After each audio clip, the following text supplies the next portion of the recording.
Hi ಎಲ್ಲರಿಗೂ ನಮಸ್ಕಾರ. Welcome to my YouTube channel.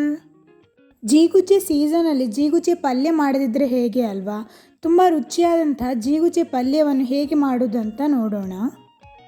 ನಾನು ಈಗಾಗಲೇ ಜೀಗುಜ್ಜೆಯಿಂದ ಪೋಡಿ ಮತ್ತು ಸಾಂಬಾರನ್ನು ಮಾಡುವುದನ್ನು ಹಾಕಿದ್ದೇನೆ, ನೀವು ನೋಡಬಹುದು. ಜೀಗುಜ್ಜೆಯನ್ನು ಕಟ್ ಮಾಡ್ತಾ ಇದ್ದಾರೆ. ಮಧ್ಯದಿಂದ 2 ಭಾಗವನ್ನು ಮಾಡಿ ನಂತರ ಅದರ ಮಧ್ಯಭಾಗದಲ್ಲಿರುವ ಗೂಂಜನ್ನು ಈ ರೀತಿಯಾಗಿ ತೆಗೆದುಕೊಳ್ಳಬೇಕು. ಜೀಗುಜ್ಜೆ ಸಿಪ್ಪೆಯನ್ನು ಕೂಡ ತೆಗೆದುಕೊಳ್ಳಬೇಕು. ಜೀಗುಜ್ಜೆಯನ್ನು ಕಟ್ ಮಾಡಿದ ತಕ್ಷಣ ನಾವು ಅದನ್ನು ನೀರಿನಲ್ಲಿ ಹಾಕಿ ಇಡಬೇಕು, ಇಲ್ಲಾಂದರೆ ಅದು ಕಪ್ಪಾಗ್ತದೆ, ಹೋಳುಗಳೆಲ್ಲ ಕಪ್ಪಾಗ್ತದೆ.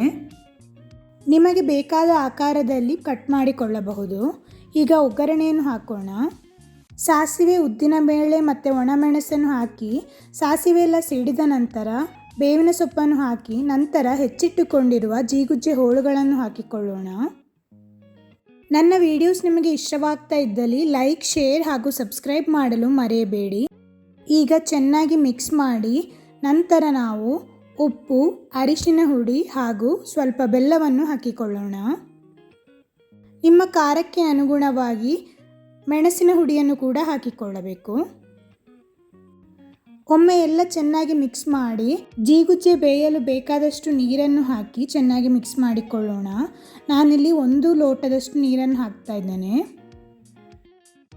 ನೀರು ಹಾಕಿ ಸ್ವಲ್ಪ ಹೊತ್ತು ಮುಚ್ಚಿಟ್ಟು ಬೇಯಿಸಿಕೊಳ್ಳೋಣ. ಹೋಳುಗಳೆಲ್ಲ ಚೆನ್ನಾಗಿ ಬೇಯಲಿ. ನಾವು ಆವಾಗವಾಗ ಕೈಯಾಡಿಸುತ್ತಿರಬೇಕು.